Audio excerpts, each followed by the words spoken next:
ನಮಸ್ಕಾರ. ನಾನು ನಿಮ್ಮ ಶಿವಕುಮಾರ್ ಮಠಪತಿ. ಇವತ್ತಿನ ದಿನ ಈ ವಿಡಿಯೋ ಮಾಡೋ ಮುಖ್ಯ ಉದ್ದೇಶ ಏನಪ್ಪ ಅಂತಂದ್ರೆ, ನಮ್ಮ ಗುಣದಾಳ ಗ್ರಾಮದಾಗ ಸುರೇಶ್ ಕಣ್ಬೂರ್ ಅನ್ನೋ ಹೊಲದಾಗ ನಾವು ಪ್ರಭಾತ್ ಸೀಡ್ಸ್ದ ರ್ಯಾಂಬೋ 2223 ಅನ್ನೋ ವೆರೈಟಿಯನ್ನು ಪ್ಲಾಂಟೇಶನ್ ಮಾಡಿಸಿ ಇವತ್ತಿನ ದಿನ 55ರಿಂದ 60 ದಿನ ಆಯ್ತು. ಸೊ 60 ದಿನದ ಪ್ಲಾಟ್ ಒಳಗೆ ನಾವು ಓವರಾಲ್ ಗ್ರೋತು ಆಮೇಲೆ ಲೀಪ್ ಮಿನಿಮಮ್ 4ರಿಂದ 5 ಇಂಚ್ ಸೈಜ್ ಐತಿ. ಅದ್ರ ಜೊತೆಗೆ ಹೈಟ್ ಮಿನಿಮಮ್ ಒಂದು 8.5ರಿಂದ 9 ಫೂಟ್ವರೆಗೂ ಹೈಟ್ ಐತಿ.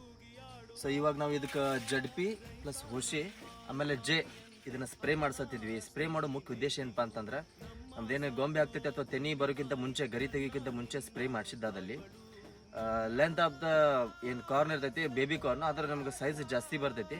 ಸೊ ಅದರ ನಂತರ ಇಳುವರಿನ ಚಲೋ ಬರ್ತೈತಿ.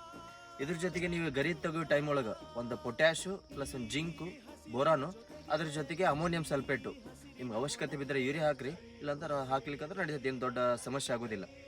ಇವನ್ನ ಜೆ ಮಾಡಿಸಿದ ನಂತರ ಕೊಡೋದ್ರಿಂದ, ಜೆ ಮಾಡೋದ್ರಿಂದ ಭೂಮಿಯಲ್ಲಿ ಅಪ್ಟೇಕನ್ನು ಕೂಡ ಜಾಸ್ತಿ ಆಗ್ತೈತಿ. ಸೊ ನನಗೆ ಅನ್ಸಿದ ಮಟ್ಟಿಗೆ Rambo variety is a best variety. ಯಾಕಂದ್ರೆ ಗ್ರೋತ್ ಕೂಡ ನೋಡ್ಬೋದು. ನಿಮ್ಗೆ ಗ್ರೋತದ್ದು ನಾನು ವಿಡಿಯೋ ಮಾಡಿ ಫೋಟೋಸ್ ಹಾಕ್ತೀನಿ, ಆಮೇಲೆ ವಿಡಿಯೋಸ್ ಕೂಡ ಅಪ್ಲೋಡ್ ಮಾಡ್ತಾನು. ಸರ್ವಸಾಧಾರಣ 9ರಿಂದ 10 ಫೂಟ್ ನಾನು ಪ್ಲಾಟ್ ಲಾಸ್ಟ್ ಒಳಗದೀನಿ. 9ರಿಂದ 10 ಫೂಟ್ವರೆಗೇನು ಹೈಟ್ ಐತಿ. ಸೊ ಇನ್ನೊಂದು ಸ್ವಲ್ಪ ಏನಾಗೈತೆ ಅಂದ್ರೆ ಪ್ಲಾಟ್ ಒಳಗೆ ಸ್ವಲ್ಪ ಕಾಳುಗಳ ಸಂಖ್ಯೆ ಜಾಸ್ತಿ ಆಗೈತಿ. ನೀವು ಒಂದು ಕಾಳಿಂದ ಕಾಳಿಗೆ 18 ಸ್ವಲ್ಪ ಡಿಸ್ಟೆನ್ಸ್ ಜಾಸ್ತಿ ಮಾಡ್ಕೊಂಡ್ರೆ ಇನ್ನೂ ಇದಕ್ಕಿಂತ ಒಳ್ಳೆ ಬೆಳೆ ಬರ್ತೈತೆ ಅನ್ನೋದು ನನ್ನ उद्देश. धन्यवादಗಳು. हनुमंतराया जास्त काही नको, निवडलेल्या मार्गाला योग्य दिशा आणि मेहनतीला यश मिळू दे, कारण कष्ट प्रामाणिक आहे.